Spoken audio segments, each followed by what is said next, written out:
from the Holy Gospel according to Matthew.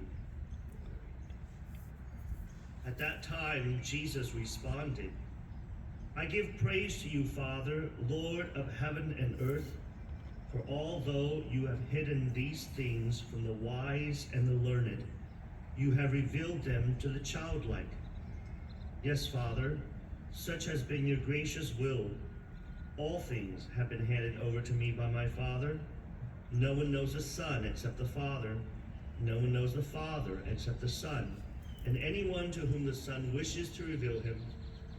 Come to me, all you who labor and are burdened, and I will give you rest. Take my yoke upon you and learn from me, for I am meek and humble of heart, and you will find rest for yourselves, for my yoke is easy and my burden light. The Gospel of the Lord.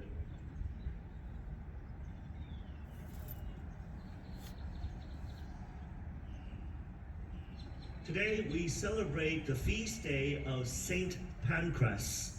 Saint Pancras was one of the early martyrs of the church in Rome. A lot of times we think that maybe no one has the same problems that we have.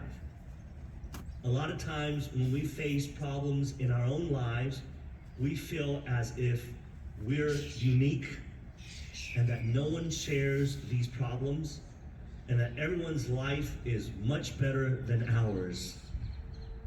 Today's saint teaches us that's not true. There's a lot of people who carry heavier burdens than we may carry. There are many people who carry burdens that are very similar to us, and therefore we can learn from them. Saint Pancras lost his mother the day he was born. His mom died after giving birth to him. When he was 8 years old, he lost his father. And so he was given over to his uncle, Dionysius, to take care of him. Dionysius had converted from paganism to Christianity. He became a Catholic. And St. Pancras saw that example of his uncle, and he wanted to do the same thing.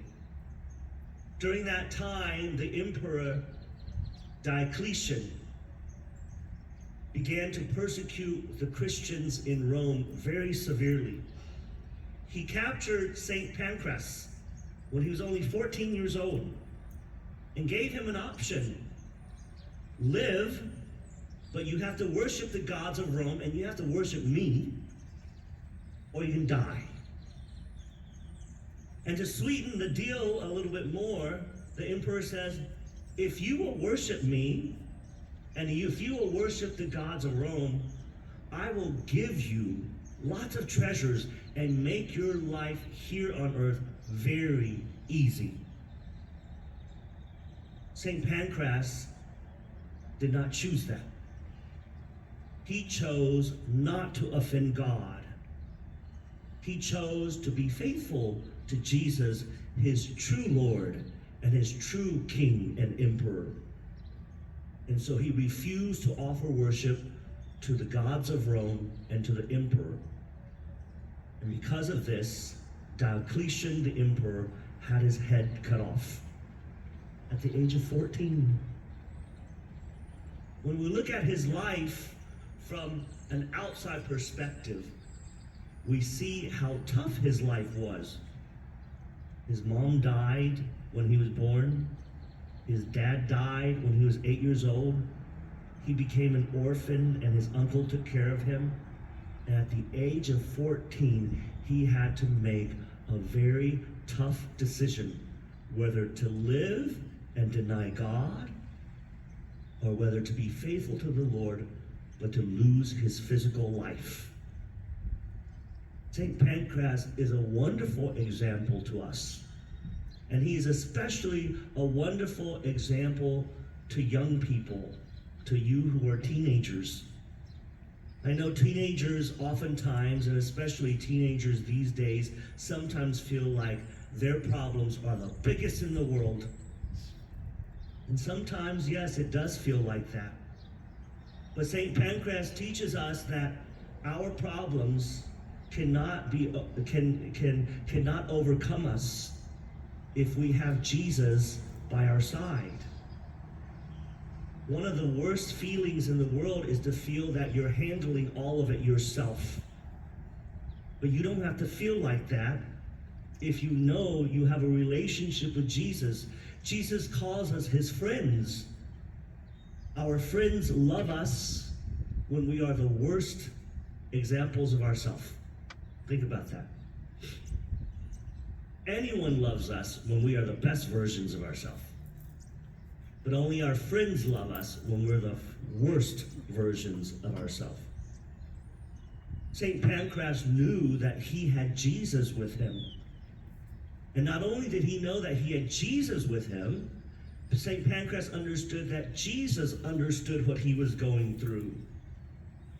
Jesus understood that this world's not fair, and that true justice will not be experienced permanently until we get to heaven.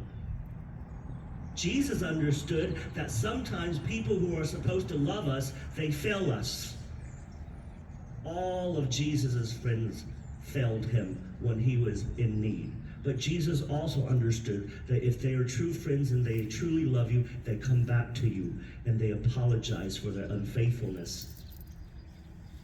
Jesus understood that sometimes we have to suffer things in this world that we don't deserve.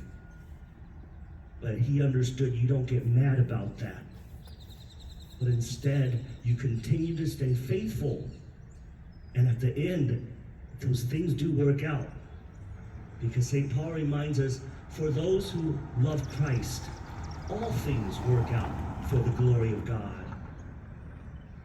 And so today's saint, 14 years old, gives all of us, no matter what age we are, whether we're teenagers or much older, he gives us a good example.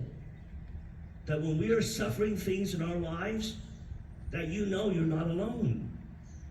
That if you have Christ, you have all you need, because he truly understands. And that if you keep faith in Christ, he will be a good friend to you. And he will see you through all these things. And that because of that, then, you can carry whatever burdens may come your way in this life. And that if you do it with faithfulness, that we can trust that all these things do work out for the glory of God and for the betterment of ourselves.